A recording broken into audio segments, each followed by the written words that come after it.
ท่านผู้ฟังกำลังให้เกียรติรับฟังสถานีวิทยุเจียงใหม่มหานคร FM 107.25 เมกะเฮิรตซ์อันดับต่อจากนี้ไปเจิญอู้จ๋ากำเมืองกับดีเจคำเพชรเจ้า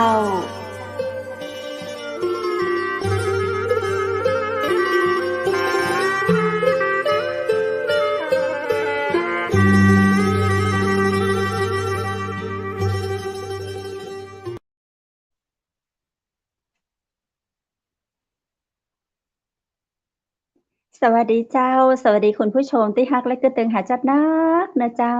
ยินดีต้อนรับเข้าสู่รายการอู้จ่ากำเมืองตังเจียงใหม่มหานครแพร่ภาพออกอากาศจากอาคารวังสิงห์คำอำเภอเมืองจังหวัดเจียงใหม่เจ้า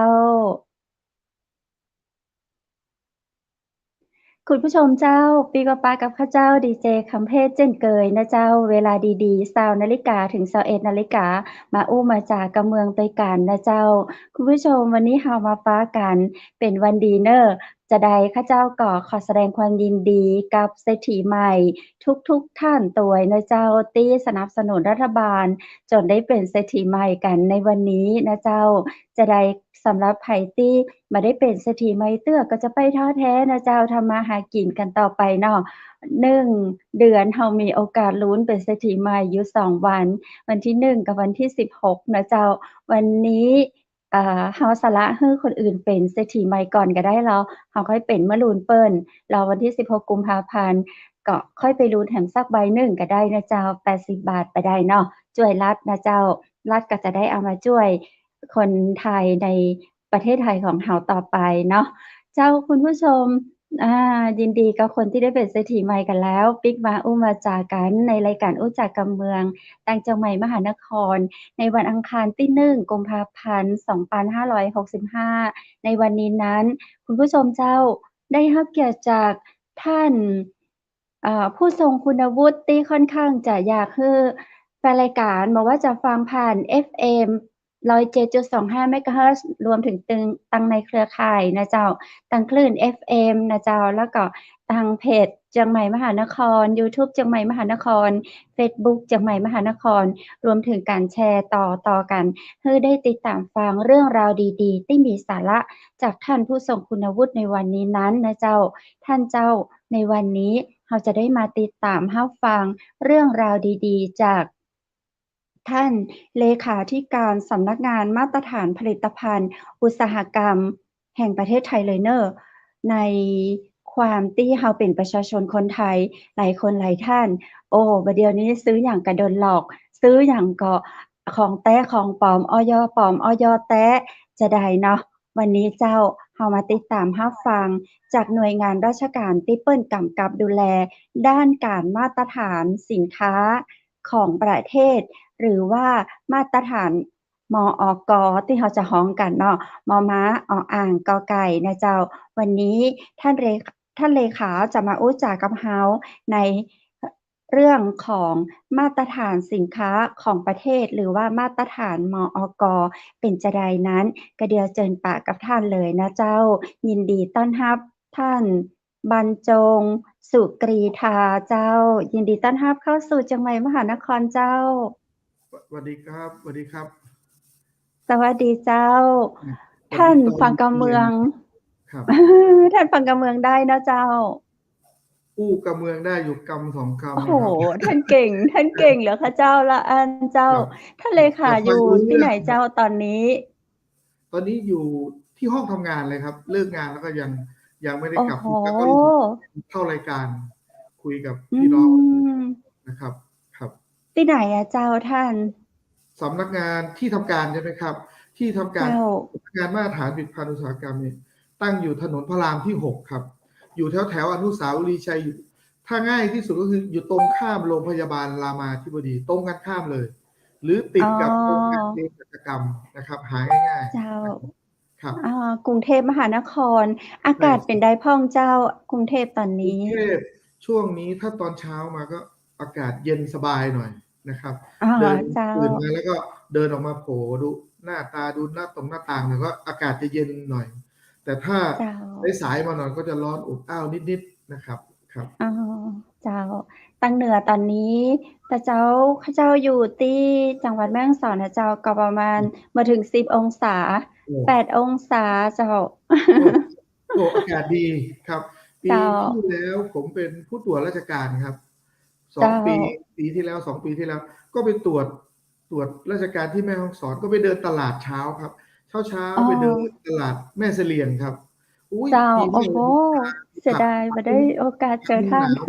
สดชื่นน่า ใช่ ทานมากเลย เจ้า ครับก็ได้เดินตลาดชมเมืองแล้วก็ไปเดินดูตามถนนหนทางอะไรนั้นพัฒนาไปเยอะนะครับ แม่ฮ่องสอนเอง เจ้า แม่เสลียงเองที่ไกลจากแม่ฮ่องสอนนี่ก็ผมว่าบ้านเมืองเราก็พัฒนาขึ้นเยอะครับครับ เจ้า ถ้ามีโอกาสยินดีต้อนรับท่านนะเจ้า ครับ ก็ เจ้า จะพ แต่ ยายาม ว่า เลยครับครับ วันที่11 กุมภาพันธ์ที่จะถึงนี้จะมีการสัมมนาที่จังหวัดเชียงใหม่ อ๋อครับคืออย่าง เจ้า นี้ครับ ก่อนอื่นเนี่ยอันนั้นว่าจะเอาท้ายๆตอนจบรายการจะเล่าให้พี่น้อง ฝากกว่าจะเจ้า ทางสำนักงานมาตรฐานผลิตภัณฑ์อุตสาหกรรมจะไปทำอะไรให้กับพี่น้องชาวเหนือเราทางโดยเฉพาะจังหวัดเชียงใหม่เป็นพื้นที่หลักนะครับก่อนอื่นอยากจะแนะนำสำนักงานมาตรฐานผลิตภัณฑ์อุตสาหกรรมก่อนนะครับสำนักงานมาตรฐานผลิตภัณฑ์อุตสาหกรรมเนี่ยที่ผมมานั่งทำงานอยู่ตอนนี้นะครับ เป็นสำนักงานมาตรฐานผลิตภัณฑ์อุตสาหกรรมเนี่ยเป็นหน่วยงานราชการนะครับ อยู่ในสังกัด เจ้า กระทรวงอุตสาหกรรม เป็นกรมหนึ่งของกระทรวงอุตสาหกรรม กระทรวงอุตสาหกรรมเนี่ยจะมีกรมหน่วยงานระดับกรมอยู่6-7 กรมด้วยกันนะครับ ในกรมหนึ่งเนี่ยจะชื่อว่าสำนักงานมาตรฐานผลิตภัณฑ์อุตสาหกรรม แต่พี่น้องทั่วไปก็จะงงว่าเอ๊ะทำไมชื่อว่าสำนักงานมาตรฐานผลิตภัณฑ์อุตสาหกรรมเนื่องจากว่าสำนักงานมาตรฐานผลิตภัณฑ์อุตสาหกรรมเวลาทำงานเนี่ยเวลาเราจะออกกฎหมายให้มีผลบังคับใช้กับพี่น้องประชาชนปฏิบัติ มันต้องอยู่ในรูปของคณะกรรมการ ผมจะทำอะไรจะออกอะไรเกี่ยวกับข้อกฎหมายจะไปทำอะไรกับพี่น้องประชาชนกฎหมายเนี่ยจะต้องผ่านคณะกรรมการก่อนเขาก็เลยตั้งชื่อว่าสำนักงานคณะกรรมการมาตรฐานผลิตภัณฑ์อุตสาหกรรมอันนั้นเสร็จแล้วตัวสำนักงานในการบริหารงานธุรการมีเจ้าหน้าที่อยู่400 กว่าท่านครับ440 ท่านประมาณนี้นะครับแล้วก็มีการบริหารงานธุรการทำตามหน้าที่คนที่นั่งบริหารตัวนี้ก็เลยตั้งชื่อว่าเลขาธิการสำนักงานมาตรฐานผลิตภัณฑ์อุตสาหกรรมคล้ายๆกับเลขาอย.จะไม่เรียกว่านายแพทย์สาธารณสุขหรือนายแพทย์อย.จะเรียกว่าเลขาธิการสำนักงานอาหารและยาอันนั้นคือสำหรับคนแต่ว่ามาตรฐานผลิตภัณฑ์อุตสาหกรรมเนี่ยเป็นมาตรฐานหรือว่าอย.ทางภาคอุตสาหกรรม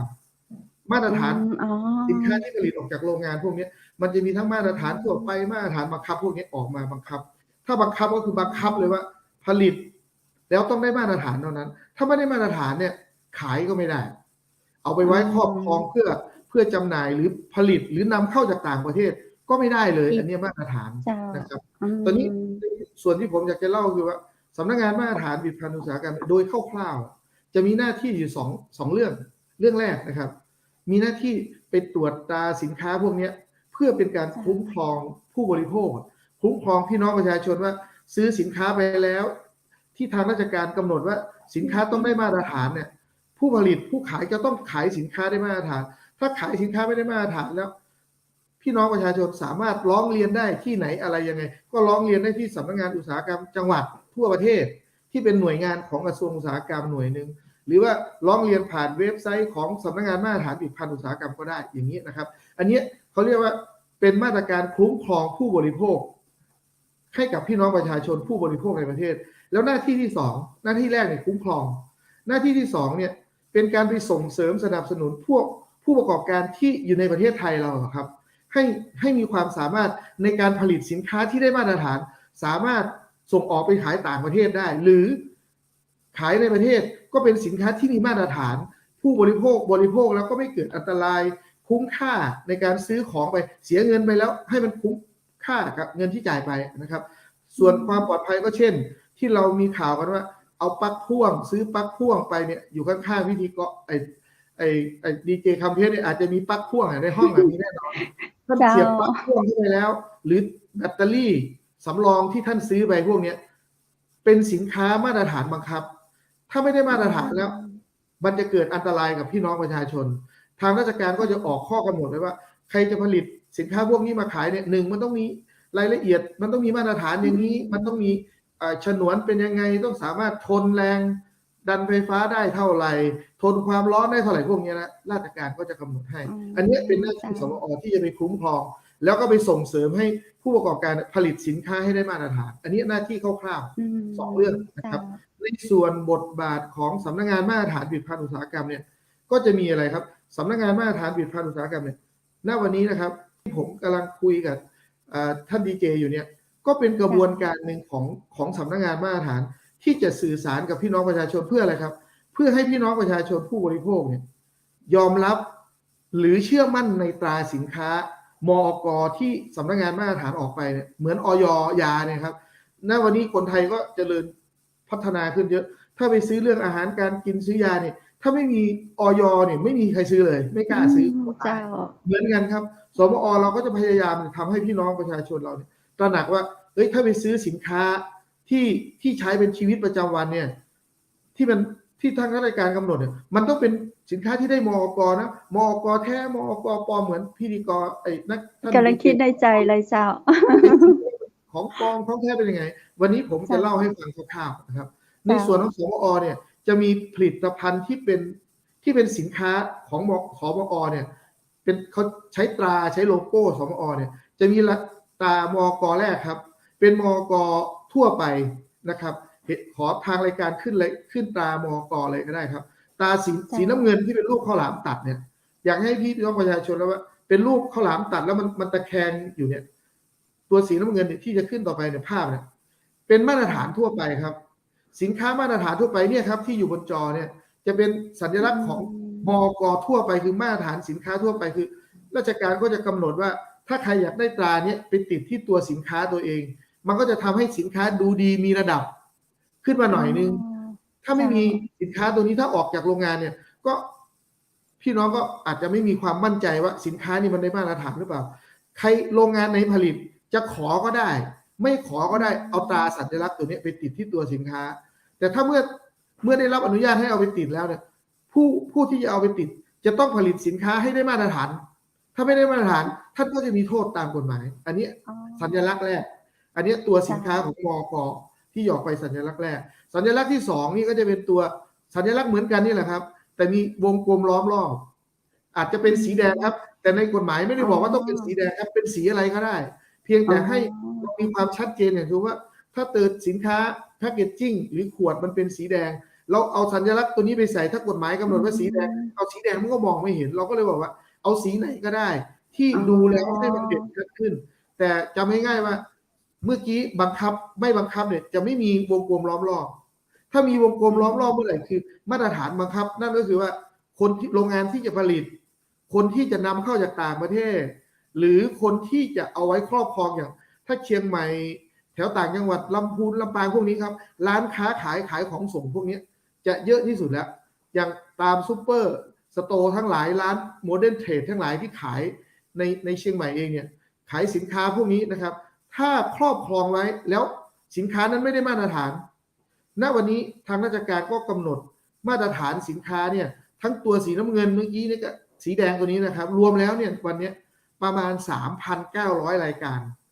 ที่ต้องเป็นมาตรฐานแต่ตัวสีแดงตัวนี้เป็นมาตรฐานบังคับเนี่ยณวันนี้ราชการได้กำหนดประมาณ125รายการสินค้าว่าสินค้านี้ต้องได้มาตรฐานเท่านั้นนะถ้าผลิตแล้วไม่ได้มาตรฐานเนี่ยคนผลิตมีความผิดคนขายก็มีความผิดคนนำเข้าก็ต้องขออนุญาตตัวอย่างตัวนี้ทำอะไรครับอยู่ใกล้ๆท่านดีเจอย่างเงี้ยปลั๊กไฟสายใช้ก็อันตรายหลอดไฟอยู่บนข้างหลังอยู่บนหัวผมกำลังจัดรายการพวกนี้นะครับอยู่ในห้องครัวไอ้ถังแก๊สก็ใช่นะครับผมซักฟอกก็ใช่อะไรบ้างอ่ะแบตเตอรี่สำรองทุกวันนี้ก็ใช่นะครับที่เราใช้กันพวกท่อไอเสียรถยนต์หรือรถยนต์พวกนี้ต้องมีควันออกมาต้องมีไอเสียออกมาพวกนี้เป็นมาตรฐานบังคับรวมแล้วจำนวน125รายการนะวันนี้ถ้าพี่น้องประชาชนไปซื้อนะครับซื้อสินค้าเนี่ยถ้าเห็นถ้าคือสมอจะมีลิงก์ครับจากรายการนี้ผมจะมีลิงก์ให้พี่น้องประชาชนสามารถสืบค้นได้ว่าทางเว็บไซต์เนี่ยผ่าน ผ่านเพจมือถือนี่แหละครับผ่าน Facebook นี่แหละไปสามารถไปสืบค้นได้ว่าสินค้าที่เป็นมาตรฐานบังคับเนี่ยจำนวน125รายการเนี่ยมีอะไรบ้างนะครับณวันนี้สบอเองก็ประชาสัมพันธ์ให้พี่น้องประชาชนว่าถ้ามีตราสินค้าเนี่ยพี่น้องซื้อเลยครับไม่ต้องไปสนใจอย่างอื่นซื้อถ้าซื้อแล้วพี่น้องไม่มีความมั่นใจว่าสินค้านี้มีคุณภาพหรือมาตรฐานเนี่ยให้พี่น้องนำของตัวอย่างนี้กับใบเสร็จหรือถ้าไม่มีใบเสร็จวันนี้โลกเรามันจเจริญขึ้นก็สามารถที่จะเอากล้องนี่แหละครับไปถามร้านค้าเวลาไปซื้อร้านค้าพัดลมก็ใช่นะครับพัดลมทีวีพวกนี้เตาปิ้งย่างพวกนี้เป็นหมดเลยครับกระทะไฟฟ้าเตารีดที่เราใช้อยู่ในบ้านเนาะคือ125รายการเนี่ยที่เป็นมาตรฐานบังคับตัวนี้จะเป็นสินค้าที่มีความจำเป็นในการดำรงชีวิตของพี่น้องประชาชนถ้าเป็นสินค้าที่ไม่ได้มาตรฐานหรือข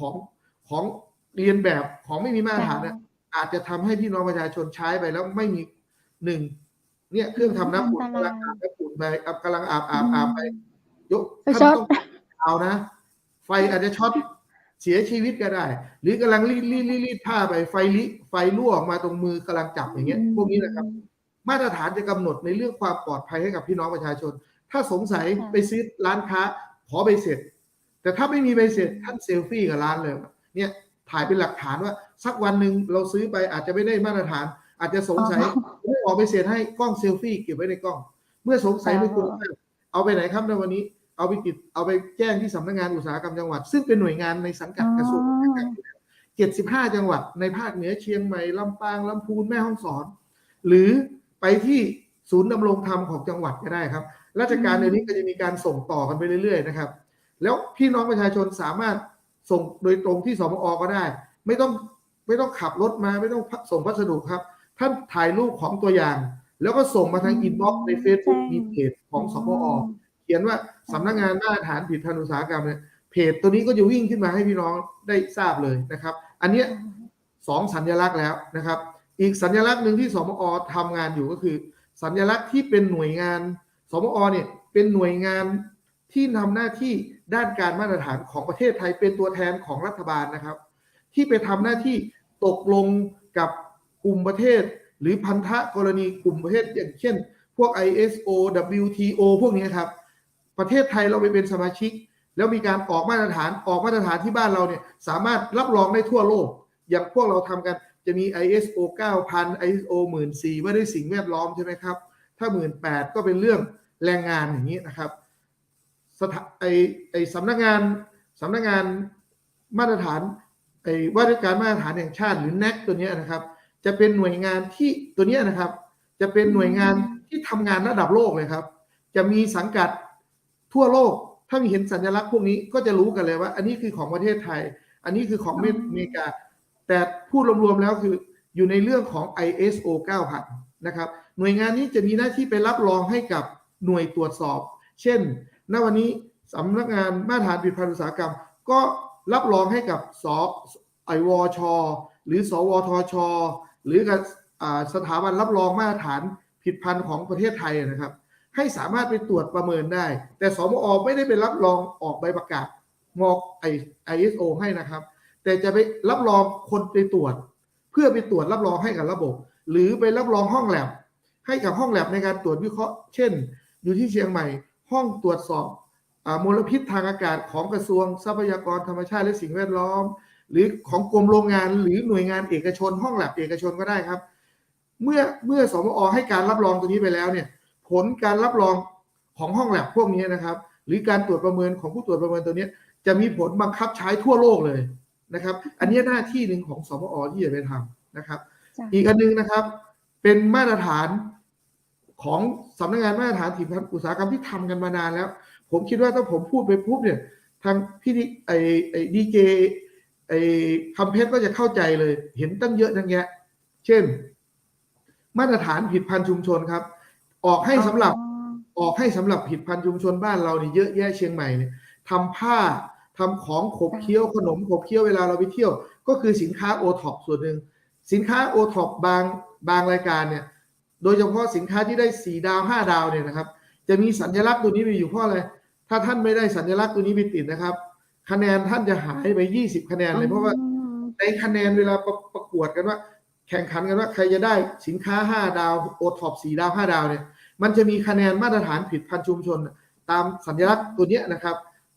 ไปด้วยถึงจะได้คะแนนในหมวดที่ว่าด้วยเรื่องการมาตรฐานนะครับอันเนี้ยพี่น้องประชาชนผู้ประกอบการในเขตเชียงใหม่ลำพูนทำน้ำพริกต่างๆขายพวกนี้นะครับหรือทำผ้าหรือเครื่องเย็บปักถักร้อยพวกนี้จะทราบข้อมูลแล้วว่าอันนี้คือมปช.เพียงแต่พี่น้องผู้บริโภคอาจจะยังไม่สังเกตแต่บางท่านส่วนมากณวันนี้คนไทยก็เริ่มคุ้นชินแล้วว่าเพราะทำมานานแล้วก็จะบอกว่าสินค้ามีมปช.นั่นก็เนี่ยคือสัญลักษณ์ของสินค้าที่ผ่านการตรวจประเมินจากกระทรวงอุตสาหกรรมแล้วว่าเป็นมาตรฐานแบบไทยๆบางอย่างก็ต้องอนุโลมกันอยู่ว่าผลิตโดยใช้มือแต่เวลาใช้มือก็ต้องใส่ถุงมือต้องทำความสะอาดร่างกายอะไรให้ถูกสุขลักษณะเพราะ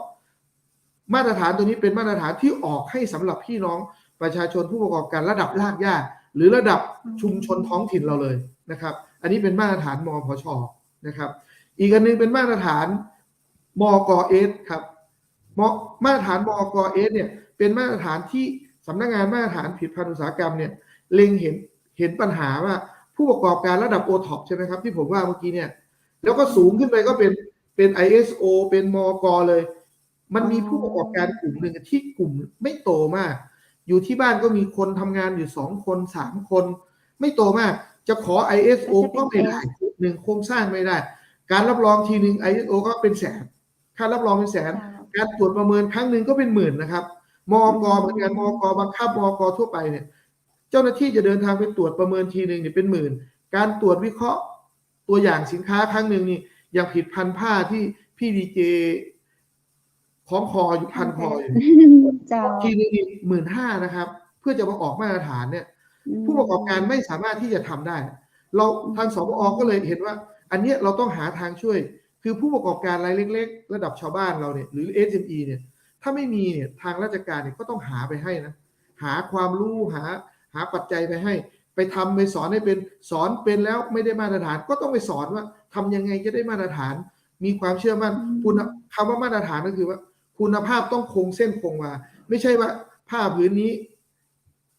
พอผืนนี้ก็ใช้อีกแบบหนึ่งพอผืนนี้เนื้อในการทอก็เป็นอีกแบบหนึ่งคุณภาพมันต้องคงเส้นคงวาเขาเรียกว่ามาตรฐานนะครับมาตรฐานมกเอสเนี่ยจะออกให้ในลักษณะเป็นการให้งานบริการกับผลิตภัณฑ์เช่นถ้าเป็นผลิตภัณฑ์ก็จะผ้าพันคอของพี่ดีเจเนี่ยนะครับก็สามารถขอมกได้หรือบริการโรงแรมที่พักให้ถ้าอยู่เชียงใหม่เป็นเมืองท่องเที่ยวจะใช้มกเอได้เช่นโรงแรมที่มีห้องพักประมาณสัก40-50 ห้องหรือ100 ห้องก็ได้ที่ไปขอ ISO 9,000 แล้วเนี่ยมันเปลืองค่าใช้จ่ายไม่จำเป็นต้องทำขนาดนั้นหรือว่ามีโครงสร้างของคนมี 3-4 คนอย่างเงี้ยมันจะทำเป็นแผนกเป็นฝ่ายไม่ได้ก็สบอก็เลยไปย่อเอา ISO ระดับสากลเนี่ย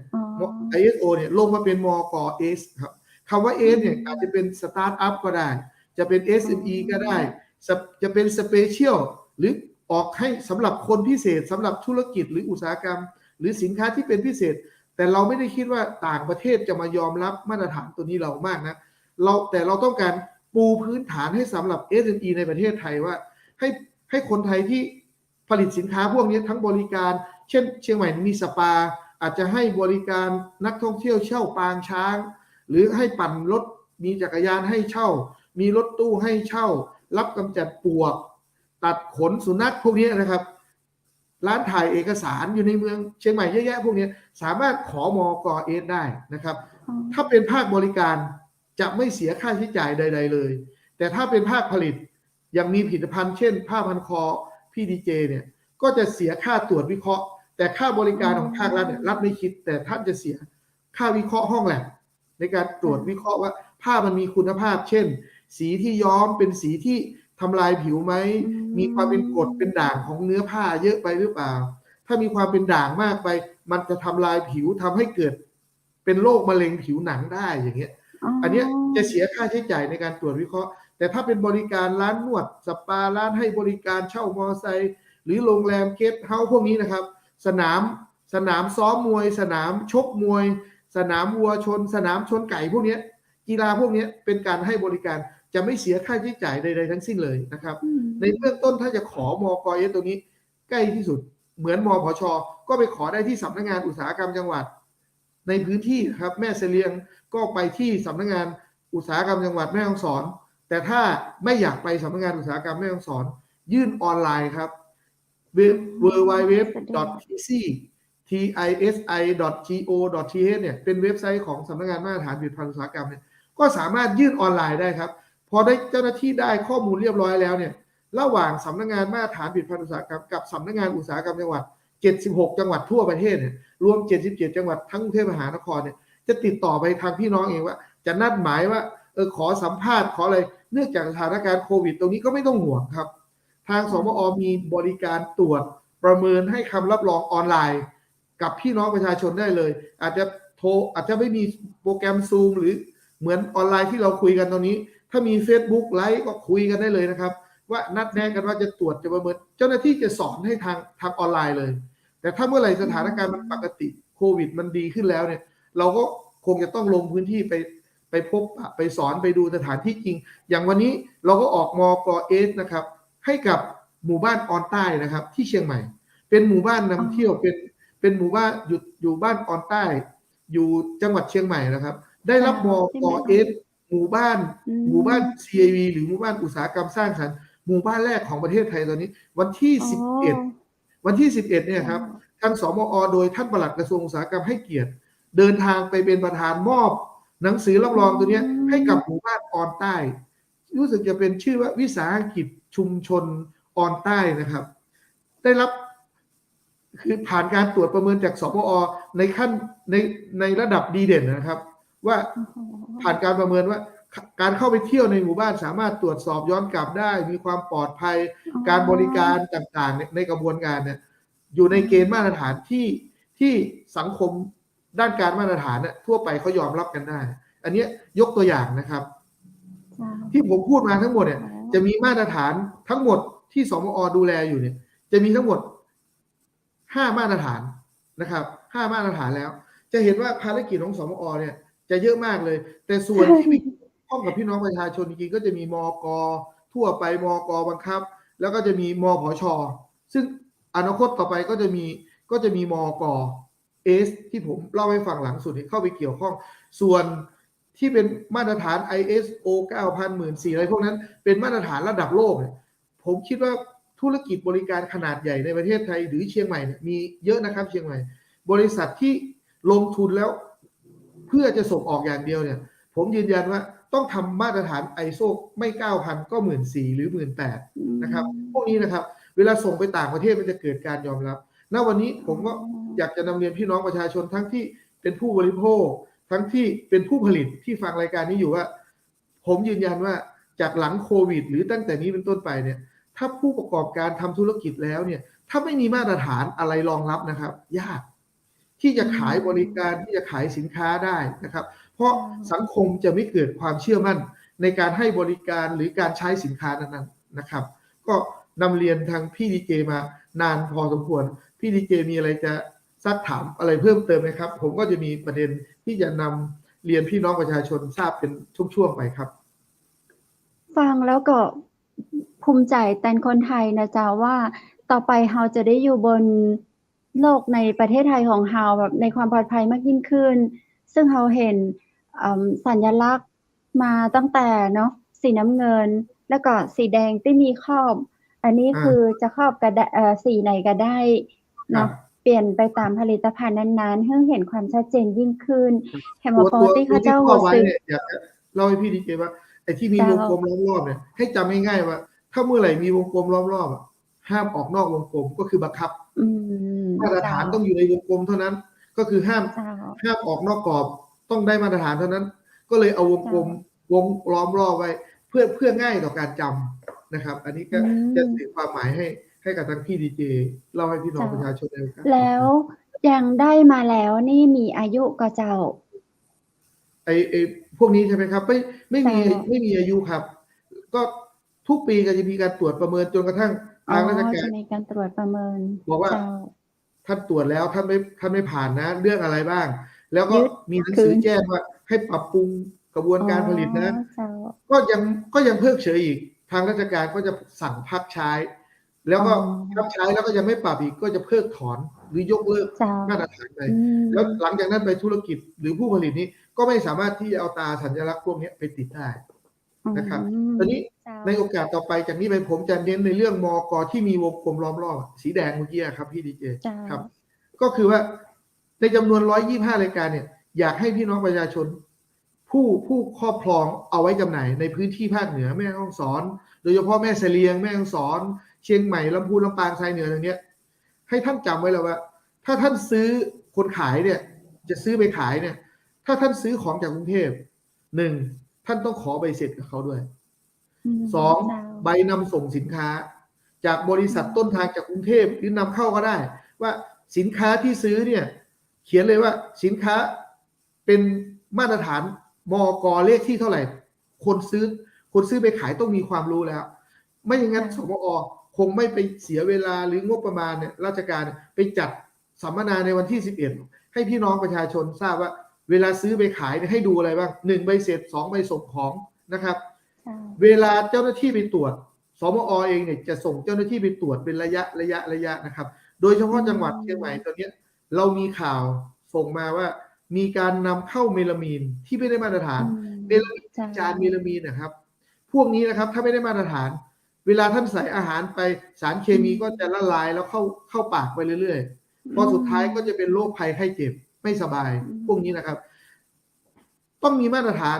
ต้องมีตาวงกลมล้อมรอบอยู่ที่ผิดพันธุ์แล้วณวันนี้สมอ.กำหนดเพิ่มอีกครับ ให้มี QR code เดี๋ยวนี้เป็นยุคดิจิตอลเอามือถือเนี่ยส่องเข้าไปทุก QR code เลยครับผิดพันธุ์125รายการเนี่ยปลั๊กไฟพี่ดีเจก็ได้ใกล้ๆพี่ดีเจคำเพชรส่องดูก็ได้ไอแบตเตอรี่สำรองมือถือที่ซื้อมา ไม่ใช่ ของปลอมหรือของจริง จะบังคับเลยว่ามีตัววงกลมล้อมรอบแล้วก็จะมีตา QR code เอากล้องส่องเข้าไป QR code ตัวนี้ก็จะวิ่งมาที่ฐานข้อมูลของสมอ.ที่ผมนั่งอยู่ทุกวันเนี่ยกำลังพูดอยู่เนี่ยมันจะบอกเลยว่านำเข้าหรือผลิตโดยบริษัทไหน สถานที่ตั้งของที่ผลิตอยู่ที่ไหน แล้วมีคุณสมบัติเบื้องต้นมาไงไม่ใช่แบตเตอรี่เขียนว่าหมื่นมิลลิแอมใช่ไหมต่อชั่วโมงใช่ไหมที่จะใช้แต่ในข้อมูลบอกว่าได้แค่500เองเอาแสดงว่าโกหกแล้วนี่แสดงว่าเอาตราพวกนี้ไปติดท่านสงสัยเบื้องต้นแจ้งเบาะแสเบื้องต้นเนี่ย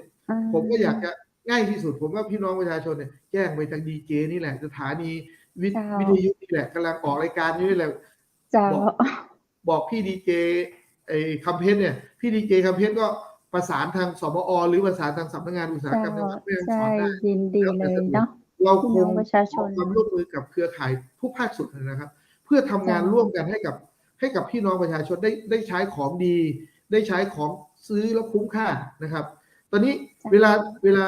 ร้านค้าเนี่ยถ้าเกิดเจ้าหน้าที่ไปตรวจแล้วไม่มีพอเจอของไม่ได้มาตรฐานแล้วใบเสร็จก็ไม่มีหลักฐานการซื้อมาจากใครถามว่าซื้อมาจากไหนบ่ฮู้บ่เห็นบ่ฮู้ท่านตกเป็นจำเลยนะครับท่านตกเป็นจำเลยเจ้าหน้าที่ด้วยเลยไปยึดอายัดก็จะมีเจ้าหน้าที่ตำรวจไปร่วมด้วยในจังหวัดตำรวจใกล้เคียงเจ้าหน้าที่ทางสมอ.ก็ไปยึดอายัดของนั้นไว้ท่านเคลื่อนย้ายไม่ได้ท่านขายไม่ได้ท่านก็จะตกเป็นผู้ต้องหาแต่ถ้าเมื่อไหร่ผู้ซื้อไว้ขายเนี่ยให้การซัดทอดว่าซื้อมาจากร้านนี้นะที่กรุงเทพมีเบอร์โทรศัพท์มีบินมีใบส่งของมีใบส่งของท่านก็จะกลายเป็นพยานให้กับเรา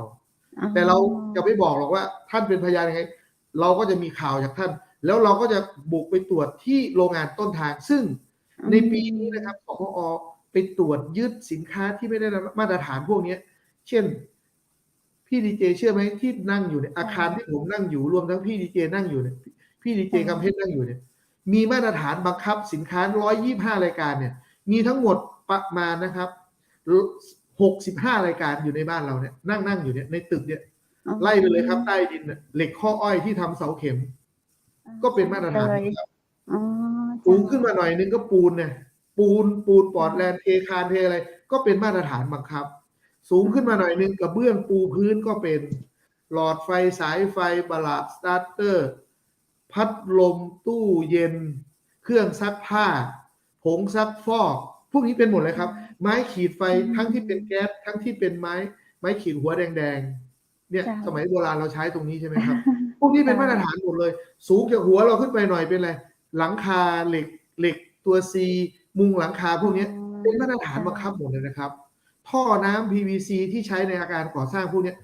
เป็นหมดเลยรวมแล้วเนี่ยประมาณ60กว่ารายการที่อยู่ในอาคารหลังนึงเนี่ยนะครับจะเห็นว่าสินค้าที่เป็นมาตรฐานบังคับมีความสำคัญต่อการดำรงชีพของพี่น้องประชาชนในเรื่องสวัสดิภาพความปลอดภัยถ้าเกิดสร้างแล้วเหล็กไม่ได้มาตรฐานผมไม่อยากจะได้ยินคำว่าเวลาไปซื้อร้านวัสดุก่อสร้างถ้าพี่น้องท่านใดไปซื้อถ้าร้านไหนถามว่าจะเอาเหล็กหุ่นเต็มหรือหุ่นไม่เต็มเหล็กเบาเหล็กใช่เจ้าเพิ่นจะถามเหล็กเต็มเนี่ยมันได้มาตรฐานถ้าเหล็กเบาเนี่ยก็รบกวนว่าแจ้งมาที่สำนักงานมาตรฐานผลิตภัณฑ์อุตสาหกรรมผมจะบินไปที่เชียงใหม่แล้วไปกราบเท้าว่าแจ้งเบาะแสให้ทางสมอได้จัดการเพราะอะไรครับตัวนี้มันเหมือนการช่อโกงเพราะขายของเสียเงิน100แต่ได้ของไม่เต็ม100ได้ของ80หรือ50%ของมูลค่ามันอันเนี้ยเราต้องการรณรงค์ให้พี่น้องประชาชนว่าถ้าไปซื้อร้านค้าไปซื้อท่อ PVC สีฟ้านะครับไปซื้อมาแล้วเขาบอกว่าไอ้บางๆเนี่ยราคานี้ถ้าหนาราคานี้จะบางหรือหนาขอให้เป็นสีฟ้าคือมาตรฐานบังคับหมดเลยถ้ามีใบเสร็จเก็บไว้ถ้าไม่นี่ก็แจ้งไปเดี๋ยวก็ได้เรื่องนะครับได้เรื่องก็คือถูกดำเนินคดีตอนนี้ก็จะรู้แล้วว่าผมไม่รู้ไม่นี่ถ้าไม่รู้ท่านก็ต้องซัดทอดต่ออันนี้คือวิธีการทำงานของเจ้าหน้าที่ที่จะเข้าไปดำเนินการนะครับในส่วนของสมอ.เองเนี่ยมีกิจกรรมเยอะแยะมากมายครับที่จะเข้าไปสร้างความเชื่อมั่นแล้วก็ไปสร้างความเข้าใจกับพี่น้องประชาชนเช่น QR code เนี่ยผมพูดไปแล้วนะครับว่าทำไงแล้วอีกอันนึงที่เรากำลังทำอยู่แล้วก็จะไปทำที่เชียงใหม่ด้วยแล้วก็ทำทั่วประเทศร้านค้ามก.ร้านนี้ไม่ใช่รอลิงรอเรือร้านค้าที่ขายสินค้าที่ได้มาตรฐานมก.ณวันนี้นะครับเราก็จะไปคุยกับร้านค้าทั่วไปไปสอนไปทำความเข้าใจยกตัวอย่างเช่นณวันนี้กลุ่มร้านค้าที่เป็นใกล้บ้านท่านที่ตื่นเช้ามา7 โมง7-Eleven หรือพวก24 ช็อปพวกนี้นะครับมาเป็นร้านค้ามก.ต่อไปจะมีสติกเกอร์หรือป้ายไปติดที่หน้าร้านว่าร้านบอก.นั้นให้ท่านมั่นใจเลยว่าสินค้าที่มีมก.125 รายการหรือ 3,000 กว่ามาตรฐานน่ะมีมาตรฐานทั่วไปด้วยเนี่ยถ้ามีขายในร้านเนี่ยจะต้องเป็นของแท้เท่านั้นไม่มีของปลอมสมอ.ก็จะการันตีว่าสินค้าอยู่ในร้านเนี่ยต้องได้มก.แต่ถ้าไม่ได้มก.ก็เหมือนกันท่านก็เก็บใบเสร็จเก็บอะไรพวกนี้มาแต่ผมเชื่อว่าร้านที่เข้าร่วมโครงการพวกนี้แล้วผู้บริหารของเจ้าของกิจการก็เห็นความสำคัญพวกนี้ก็จะเข้าร่วมกิจกรรมกับทางสมอ.ครับแล้วก็ทำด้วยกันแล้วอีกตัวหนึ่งอันนี้เป็นร้านมก.อีกตัวหนึ่งคือตลาดมก.หรือตลาดสดหน้าซื้อตลาดวันที่10ประมาณบ่าย 2 โมงครับสมอ.จะไปเซ็น MOU กับชมรมตลาดสดของจังหวัดเชียงใหม่ทางสมอ.จะไปเซ็น MOU ไม่มีอะไรครับ MOU นี่ก็จะบอกว่าคนที่ร่วมลงข้อตกลงกับเราเนี่ยจะเนื่องจากเป็นผู้เจ้าของตลาดก็จะมีหน้าที่ไปสอนให้แผงตลาดต่างๆเนี่ยเอาซื้อปลั๊กไฟซื้อหลอดไฟไปขายพวกนี้หรือซื้อสินค้าอย่างที่ผมเล่าไปแล้วเนี่ยในจำนวน124 รายการ125 รายการเนี่ยเอาไปขายแล้วต้องได้เป็นของแท้นะไม่ใช่ของทองของเทียมเอาสติ๊กเกอร์ไปตั้งติดอยู่ใต้ต้นไม้แล้วก็หิ้วมาขายในตลาดไม่ใช่ต้องผลิตออกจากโรงงานที่มีมาตรฐานตลาดพวกนี้จะมาทำ MOU กับทางเราประมาณ16 ตลาดครับที่ผมจำได้ที่เชียงใหม่กับเจ้าใช่ที่จังหวัดเชียงใหม่ในวันที่10นะครับประมาณ2 โมงเราก็จะทำท่านปลัดกระทรวงอุตสาหกรรมก็จะไปเป็นประธานสักขีพยานให้แล้วก็จะมีท่านผู้ว่าราชการจังหวัดเดินทางไปร่วมในการทำแล้วก็มีสื่อมวลชนในจังหวัดเชียงใหม่นะครับไปทำข้อตกลงพอหลังจากนั้นแล้วสมอ.ก็จะออนไลน์สอนเนื่องจากสถานการณ์โควิดก็จะออนไลน์สอนให้กับผู้ค้าในตลาดว่าถ้าท่านจะซื้อปลั๊กไปขายถ้าท่านจะซื้อของเด็กเล่นเนี่ยณวันนี้ของเด็กเล่นเนี่ยที่ลูกหลานเราใช้ก็เป็นมาตรฐานบังคับนะครับทำไมต้องกำหนดมาตรฐานครับสีที่พ่นจะต้องไม่ใช่เป็นสีเคมีไม่ใช่ลูกหลานเรากำลังหัดพูดหัดอ่านจับน้ำยัดเข้าปากเคี้ยวอย่างเดียวสีหลุดเข้าปากไปด้วยอ้าวเป็นแผลเวอร์วะเพราะโดนเคมีกัดพวกนี้นะครับไอ้พวกนี้เป็นมาตรฐานบังคับเราจะให้ความรู้เทคนิคในการซื้อสินค้ายังไงเอาไปขายในตลาดเพื่อขายต่อมันจะได้มาตรฐานอันนี้เราจะไปทำ MOU กันที่เชียงใหม่ นะครับ เจ้า แล้วอีกส่วนหนึ่งก็คือว่าทางสมอเองมีหน่วยตรวจออนไลน์ครับหน่วยตรวจไซเบอร์ณวันนี้แพลตฟอร์มไม่ว่าที่ดังๆอ่ะตื่นเช้ามาเรากดยืนยันปุ๊บก็หักผ่านบัตรปื๊ดเนี่ยแล้วก็ส่งถึงบ้านเลยเนี่ยทางสมอมีเจ้าหน้าที่เขาเรียกว่านักรบไซเบอร์สมอเนี่ยนั่งเฝ้าเว็บไซต์ในประเทศไทยเนี่ยเป็น100เว็บไซต์นะครับแล้วก็มีการโฆษณาบอกว่าไอ้สินค้าตรงนี้ถ้าอยู่ในจำนวน125รายการเนี่ยที่ผมอธิบายไปเมื่อกี้เนี่ยเล่าให้ฟังไปแล้วเนี่ยเราเจอปุ๊บเราก็จะนี่ก็ลงไปดูโกดังเลยซึ่งโฆษณาดังๆอยู่ใน Facebook เนี่ยช่วงนี้เห็นเงียบๆไปเนี่ยสมอไปยึดมาแล้ว 5,000 กว่ารายการนะครับเป็นสินค้าเครื่องใช้ไฟฟ้าเครื่องอุปโภคบริโภคเนี่ยพวกนี้ไม่มีมาตรฐานพวกนี้ตามไปดูต้นทางปรากฏว่ามีการลักลอบนำเข้าตามตะเข็บชายแดนไล่ตั้งแต่แม่ฮ่องสอ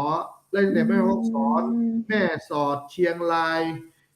มุกดาหารหนองคายนครพนมพวกนี้ครับตามตะเข็บชายแดนลักลอบเอาเข้ามานะครับแต่ถ้าไม่ลักลอบเอาเข้ามามันจะต้องผ่านพิธีการศุลกากรมันก็จะผ่านการตรวจจากกรมศุลกากรร่วมกับสมอที่จะเอาเข้ามาพวกนี้จะมีนักรบไซเบอร์ของเราไปจับซึ่งในวันนี้จนจากปีใหม่จนถึงวันนี้นะครับเราสามารถตรวจยึดสินค้าทั้งที่เจ้าหน้าที่ออกไปตรวจแล้วก็ทั้งที่ตรวจออนไลน์เนี่ยเฉพาะออนไลน์เนี่ยได้ประมาณ200 ล้านนะ200 ล้านบาท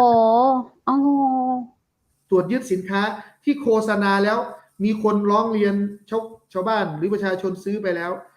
ไม่ได้มาตรฐานหรือเขาข้องใจในคุณภาพแจ้งข้อมูลมายังสมอก็มีการตรวจลงพื้นที่ไปตรวจยึดได้ประมาณสัก200 ล้านแล้วในส่วนของที่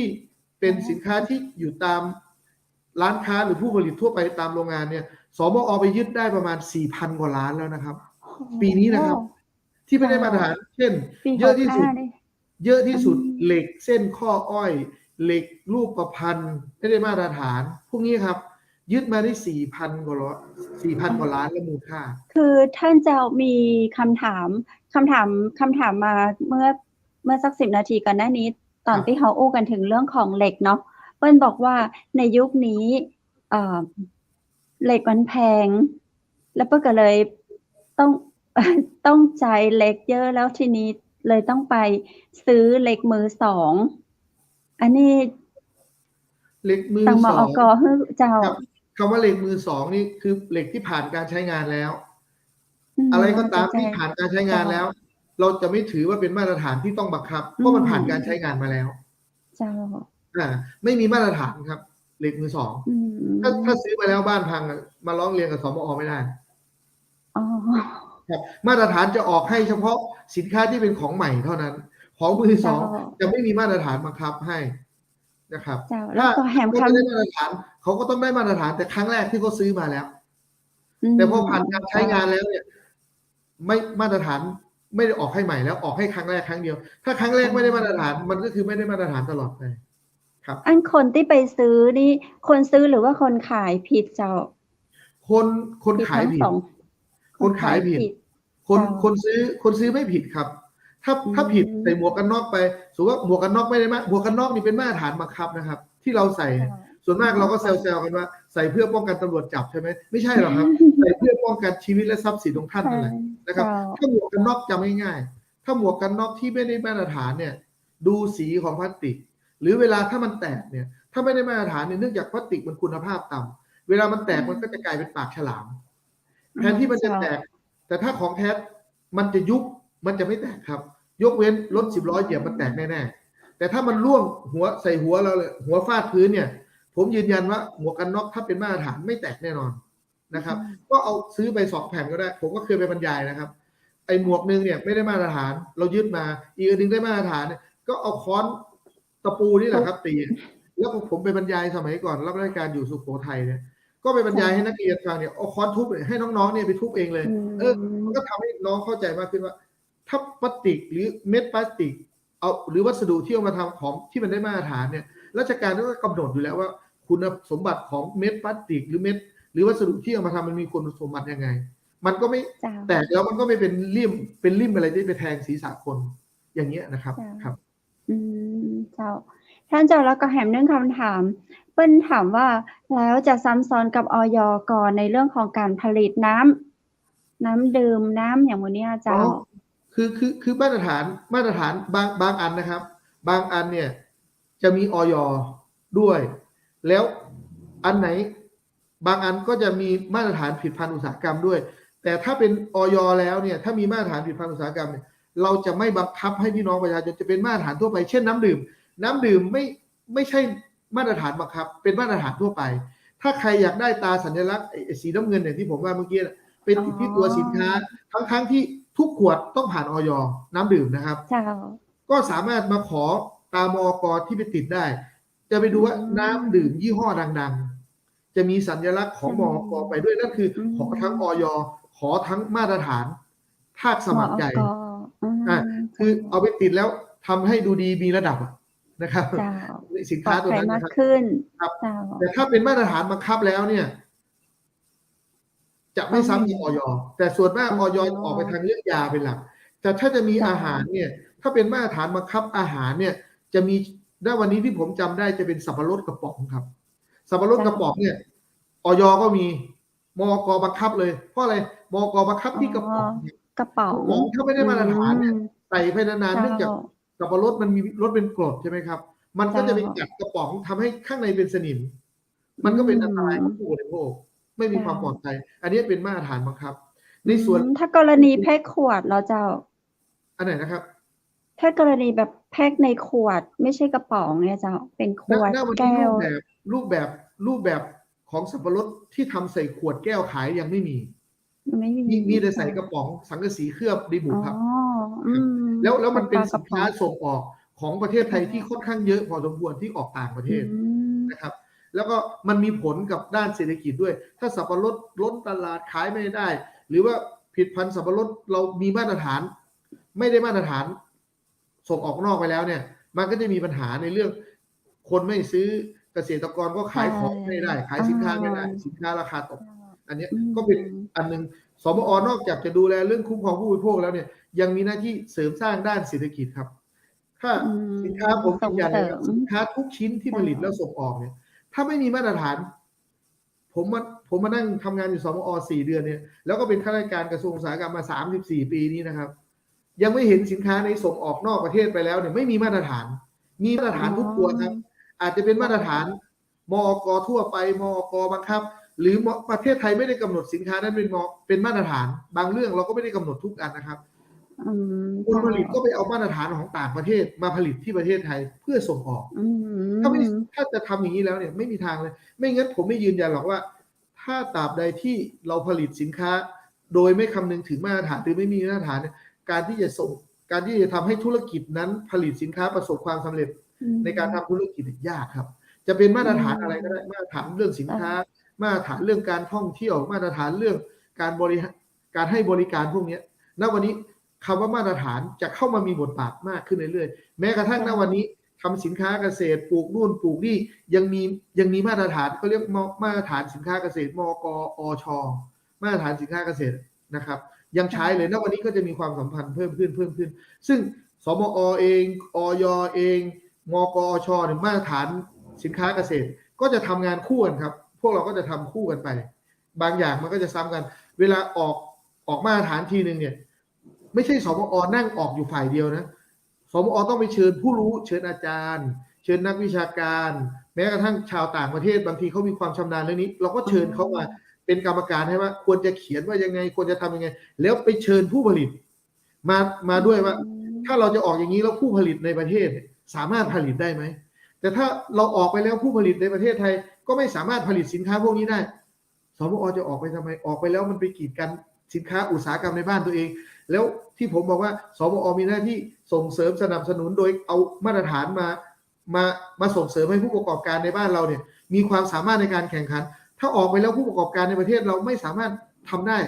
มันก็เป็นการกีดกันคนไทยเองไม่ให้ผลิตได้ก็คนอื่นผลิตได้แต่โดยทั่วไปนะครับเราผลิตทางสมอ.ออกข้อกำหนดหรือมาตรฐานพวกนี้ก็จะดูมาตรฐานระดับโลกเป็นหลักครับถ้าเป็นมก.ทั่วไปมก.บังคับพวกนี้เพียงแต่ข้อกำหนดบังคับกับทั่วไปต่างกันที่ว่าถ้าบังคับเมื่อไหร่ทุกคนในประเทศนี้ผลิต ต้องได้มาตรฐาน หรือนำเข้ามาจาก ใช่ ต่างประเทศก็ต้องได้มาตรฐานนะครับ แล้วอีกตัวหนึ่งนะครับ ที่เราจะเข้มเนี่ย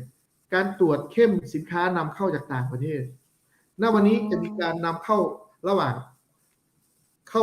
หลายช่องทางมาก เนื่องจากประเทศไทยมันเปิดมากขึ้น รอบตะเข็บชายแดนเนี่ยมีการนำเข้าสินค้ามาตลอด สมอ.เองก็จะทำงานร่วมกับกรมศุลกากรครับ แล้วก็จะมีการทำงานร่วมกับสำนักงานคณะกรรมการคุ้มครองผู้บริโภคหรือสคบ ถ้าอยู่จังหวัดก็จะมีคุ้มครองผู้บริโภคจังหวัดท่านผู้ว่าราชการจังหวัดเป็นประธาน อุตสาหกรรมจังหวัดก็เป็นกรรมการส่วนหนึ่งนะครับ คุ้มครองผู้บริโภค สมอ.ทำหน้าที่พวกนี้ร่วมกัน แล้วก็มีตำรวจปคบ ตำรวจปราบปรามคุ้มครองผู้บริโภค ก็มีหน่วยงานพวกนี้กระจายอยู่ทั่วประเทศทำงานด้วยกัน สมอ.ทำงานคนเดียวไม่ได้ครับ เหมือนวันนี้นะครับ ต้องมาคุยกับพี่ จังหวัดมหานครเจ้า จัดรายการซึ่งเป็นคนสื่อสารเป็นคนอยู่ตรงกลางกับพี่น้องประชาชนกับทางสมอ.หรือหน่วยงานราชการเนี่ยให้เข้าใจตรงกันแล้วก็ช่วยกันนะครับ มันถึงจะประสบความสำเร็จ แต่อย่างน้อยก็อยากจะให้พี่น้องประชาชนจากนี้ไปถือฟังผมไปแล้วเนี่ยมีความตระหนักว่าจะไปซื้อสินค้าตัวนี้ให้ดูมาตรฐานมก.ดูยังไงอะไรยังไงพวกนี้นะครับ ถ้าติดขัดสงสัยยังไงเนี่ยให้แชทเข้ามาคุยในเว็บ หรือเพจของสำนักงานมาตรฐานผลิตภัณฑ์อุตสาหกรรมได้เลยนะครับ หรือใน Facebook ส่วนตัวผมก็ภาษาอังกฤษอาจจะนี่หน่อยก็เขียนคำว่าบรรจงสุปรีธาแค่นี้มันก็จะเสิร์ช Engine ก็จะโผล่ขึ้นมาเองแล้วก็แชทมาถามได้ครับว่าอะไรต้องทำยังไงแจ้งเบาะแสอะไรพวกนี้มานะครับ ก็จะขอบพระคุณอย่างสูงเลย ในส่วนของสมอ.เนี่ยณวันนี้ก็บอกว่าโควิดมีเยอะแยะเต็มไปหมดเลยไปไม่ได้ติดต่อยังไงสมอ.ณวันนี้ผู้ประกอบการหรือคนจะทำธุรกิจนำเข้าส่งออกหรือผลิตสินค้าพวกนี้ไม่ต้องมาเจอหน้าเจ้าหน้าที่สมอ.เลยก็ได้ยื่นออนไลน์เรามี e ต่างๆเยอะไปหมดเลย e payment จ่ายเงินผ่านจะหักผ่านบัตรหักผ่านบัญชีได้หมดเลยครับหรือจะ e อะไร e service การให้บริการยื่นคำขอต่างๆผ่านระบบอิเล็กทรอนิกส์ออนไลน์หมดเลยแม้กระทั่งเราตรวจติดตามผลในวันนี้เราสามารถตรวจติดตามผลหรือไปตรวจจับจะบอกว่าง่ายๆไปตรวจจับของที่ไม่ได้มาตรฐานเนี่ยเราก็ใช้ระบบ e surveillance ตรวจแล้วเราก็จะมีการประเมินผลร่วมกันบางทีเราต้องไปทำงานร่วมกับกระทรวงดีนะครับว่าเว็บไซต์เนี่ยกำลังโฆษณาอยู่เนี่ยเราไม่สามารถเข้าไปดูได้ว่าตำแหน่งที่แท้จริงเขาอยู่ตรงไหนแอดเดรสเขาอยู่ตรงไหนเราก็ต้องประสานไปที่กระทรวงดิจิตอลนะครับเพื่อเศรษฐกิจเนี่ยว่าเราก็ทำร่วมกันตลอดมาไม่อย่างนั้นคงยึดไม่ได้ทั้ง200 ล้านเฉพาะออนไลน์ผมก็เห็นบางรายโฆษณาขายปลั๊กขายหม้อต้มขายนู่นขายนี่มาพอโดนเราไปยึดมาเห็นเงียบไปพักหนึ่งแล้วนะครับก็คงกระบวนแล้วสินค้าเดิมก็ต้องส่งกลับคืนสมอ.จะมีการทำลายประมาณเดือนไปปลายเดือนนี้ครับจะมีการทำลายของกลางเอาของกลางที่ยึดได้ทั้งหมดเอาไปเผาทำลายที่จังหวัดระยองครับซึ่งร่วมกันระหว่างตำรวจปคบแล้วก็ภาคเอกชนที่มีเตาเผาสามารถเผาพวกนี้แล้วกลายเป็นฝุ่นเลยจะไม่สร้างมลพิษให้กับกระบวนการแล้วก็สคบร่วมกันจะไปดำเนินการเผาของกลางทำลายของกลางที่จังหวัดระยองครับอันนี้ก็อยากจะเล่าให้พี่น้องประชาชนฟังว่าสมอ.นอกจากจะทำหน้าที่คุ้มครองผู้บริโภคพวกนั้นแล้วการให้บริการต่างๆสมอ.ก็ได้ดำเนินการในพวกนี้แล้วนะครับก็พรุ่งนี้หรือวันนี้พรุ่งนี้เช้าตื่นมาไปเดินพวกโมเดิร์นเทรดทั้งหลายไปส่องดูจะซื้อผงซักฟอกจะซื้อพัดลมจะซื้อเตาอบไอ้น้ำจะซื้อทีวีพวกนี้ครับไปส่องดูครับยี่ห้อแปลกๆไม่ค่อยได้ยินส่องเอากล้องมือถือส่องดู QR code ครับถ้าไม่มี QR code อย่าไปซื้อแสดงว่าไม่ปฏิบัติตามกติกาของราชการเนื่องจากมันเป็นการออกใหม่ครับเราบังคับใช้ได้ประมาณเกือบปีเนี่ยก็มีบางยี่ห้อที่มีสินค้าเก่าที่ค้างสต็อกแล้วเราก็ยอมให้เขาขายได้นะครับขายไปก่อนแต่ของใหม่คุณต้องติด QR code ถ้าไม่ติด QR code ผิดกฎหมายอาจจะหมดอายุแล้วก็ได้นะของเก่าก็อาจจะเป็นไปได้นะครับในอันนี้ในส่วนของสมอ.นะครับที่อยากท่านเจ้าเดี๋ยวในช่วงสุดท้ายของรายการแล้วเจ้าอันมีคำถามอยู่เจ้าเปิ้ลบอกว่าในการทำงานของสมอ.ที่จะออกมาตรฐานมอก.เนี่ยเจ้ามีท่านบอกว่า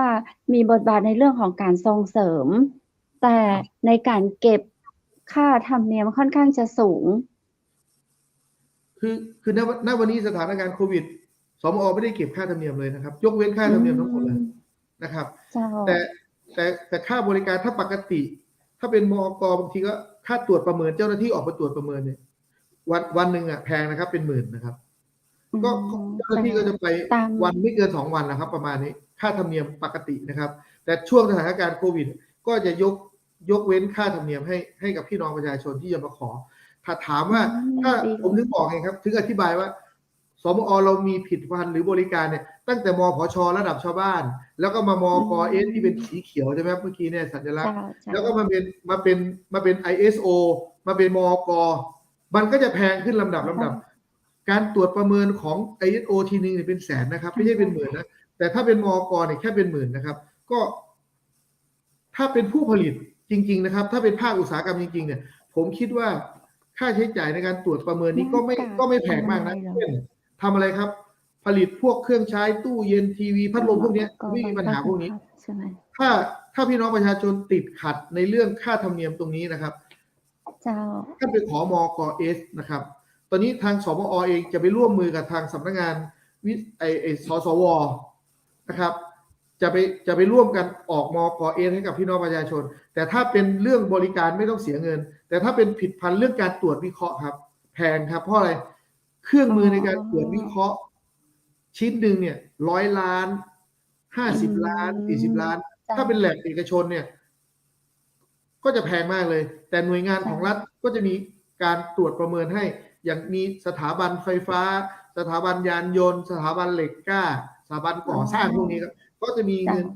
มีทดสอบให้กับพี่น้องประชาชนแต่เรื่องค่าธรรมเนียมผมก็รับไว้เพื่อพิจารณานะครับแต่ว่าท่านนั้นท่านนี้เก็บได้สมอก็ไม่ได้ใช้สักบาทนะส่งเข้าคลังหลวงทั้งหมดเลยก็แล้วก็จะกลับไปสู่พี่น้องประชาชนเหมือนเดิมนะครับผมอยากจะท้ายนี้นะครับอยากจะเชิญชวนพี่น้องแถวจังหวัดเชียงใหม่แม่ฮ่องสอนแถวนี้นะครับไปร่วมงานในวันที่10ในการทำ MOU กับตลาดสดหน้าซื้อหรือตลาดขายสินค้ามกกับจังหวัดเชียงใหม่กับสำนักงานมาตรฐานผลิตภัณฑ์อุตสาหกรรมในวันที่10 บ่าย 2 โมงนะครับส่วนวันที่11เนี่ยมีการสัมมนา4 เรื่องอยู่ที่โรงแรม DM Place เชียงใหม่นะครับอยู่กลางเมืองเลยเรื่องแรกนะครับเราจะไปอธิบายว่าณวันนี้รัฐบาลใช้นโยบายเรื่อง BCG หรือว่าเศรษฐกิจดิจิทัลเนี่ยนะครับไปพูดเรื่อง Circular Economy ว่าทำยังไง Circular ก็คือการรีไซเคิลขยะการรีไซเคิลผลิตภัณฑ์ใช้กระดาษใช้แล้วจะต้องเอาไปทิ้งยังไงทิ้งแล้วจะเอาไปทำเป็นวัสดุอะไรได้พวกนี้จะไปพูดเรื่อง Circular Economy อยู่ที่จังหวัดเชียงใหม่นะครับเรื่องที่2เนี่ยเป็นการไปสัมมนาให้ความรู้เรื่องให้โรงงานผู้ประกอบการในจังหวัดเชียงใหม่แม่ฮ่องสอนภาคเหนือทั้งหมด17 จังหวัดเนี่ยสมัครเข้ามาชิงรางวัลครับประกวดคัดเลือกเป็นรางวัลเกียรติยศของอุตสาหกรรมหรือว่ารางวัลอุตสาหกรรมประจำปี 2565 ซึ่งถ้าชนะเลิศแล้วเนี่ยนายกรัฐมนตรีก็จะเป็นคนมอบโล่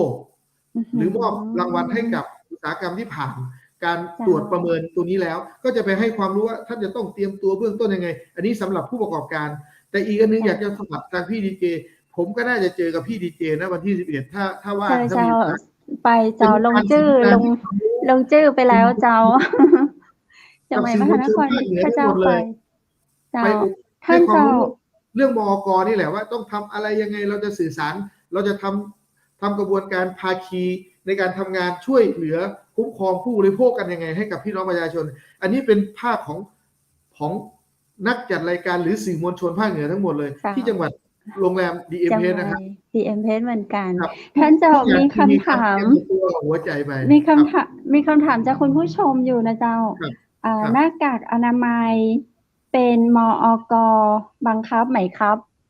ไม่เป็นครับหน้ากากอนามัยเป็นมาตรฐานทั่วไปเป็นมอกทั่วไปใครจะขอก็ได้ใครไม่ขอก็ได้อยู่ที่ลำพูนมีโรงงานหนึ่งที่มาขอมอกแล้วที่ภาคเหนือนะครับมีพิษณุโลกมีกับลำพูนมี2 ที่ที่มาขอแล้วที่เป็นหน้ากากอนามัยเพื่อการแพทย์แต่เป็นมาตรฐานทั่วไปไม่บังคับแต่ตอนนี้สมอ.กำลังดำเนินการออกข้อกำหนดใหม่ว่าหน้ากากอนามัยจะเป็นมาตรฐานบังคับก็คิดว่าประมาณสักภายในปี65น่าจะเสร็จนะครับพอเสร็จแล้วเนี่ยหน้ากากอนามัยทุกชิ้นอยู่ในตลาดจะโดนเป็นมาตรฐานบังคับคนนำเข้าคนผลิตในประเทศต้องได้มาตรฐานเท่านั้นถึงจะขายหรือผลิตได้ ครับอ๋อเจ้าช่วงสุดท้ายครับของรายการแล้วเจ้าท่านเจ้าวันนี้แบบได้สาระเต็มๆเลยยังอยากฟังต่อแล้วก็จะได้เฮาก็ขอครั้งถ้าท่านใดมีคำถามเนาะก็ส่งเข้ามาที่เชียงใหม่มหานครก็ได้หรือว่าที่เว็บไซต์ที่ท่านเลขาบอกไว้นะเจ้าหรือว่าพิมพ์ในกูเกิลว่า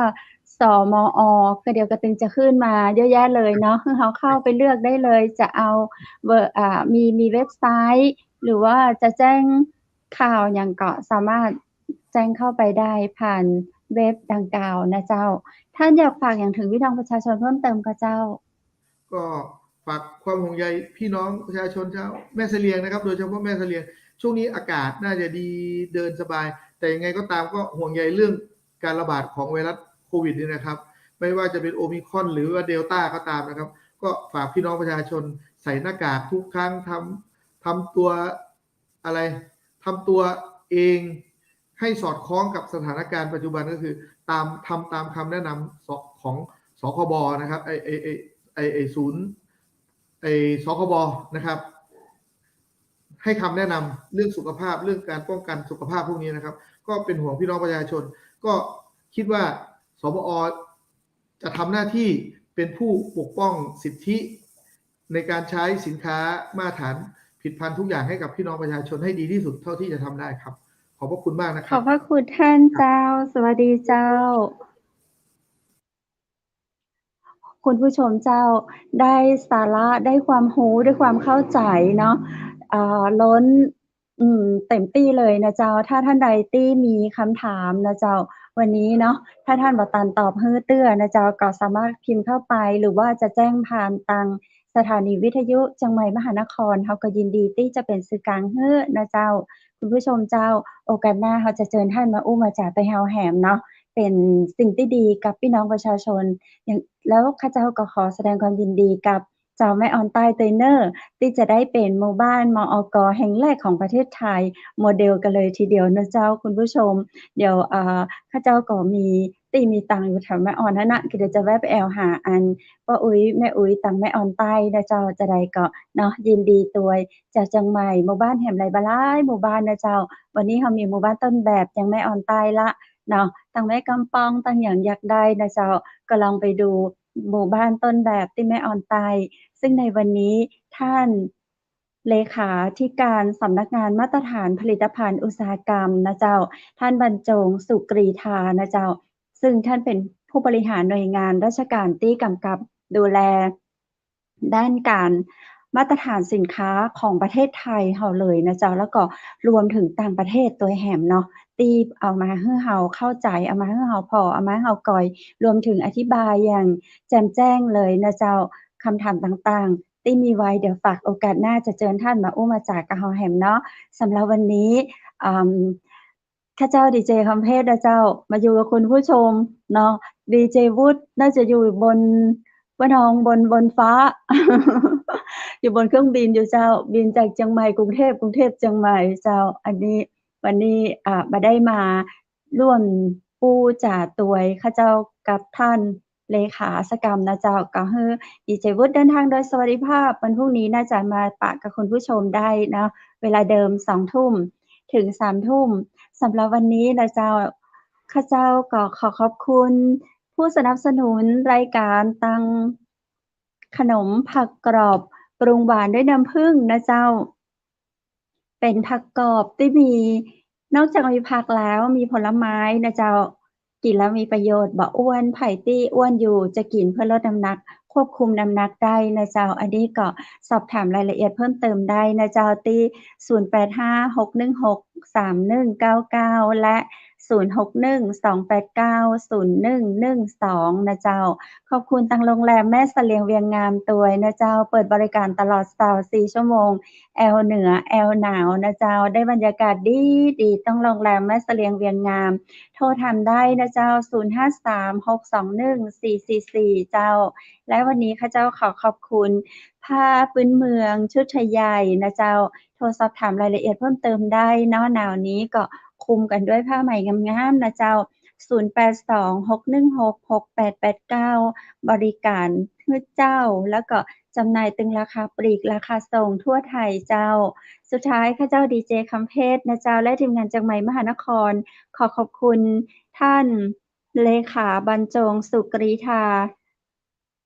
เลขาสำนักงานสมอ.แห่งก้าวนะเจ้าขอขอบพระคุณเป็นอย่างสูงรวมถึงคุณเต้ผู้ประสานงานนะเจ้าและขอขอบคุณคุณผู้ชมที่ฮักทุกคนทุกท่านเนอะพรุ่งนี้ปีกะปากันแฮมไม้สำหรับค่ำคืนนี้ขอให้คุณผู้ชมทุกคนทุกท่านนอนหลับฝันดีราตรีสวัสดิ์เจ้า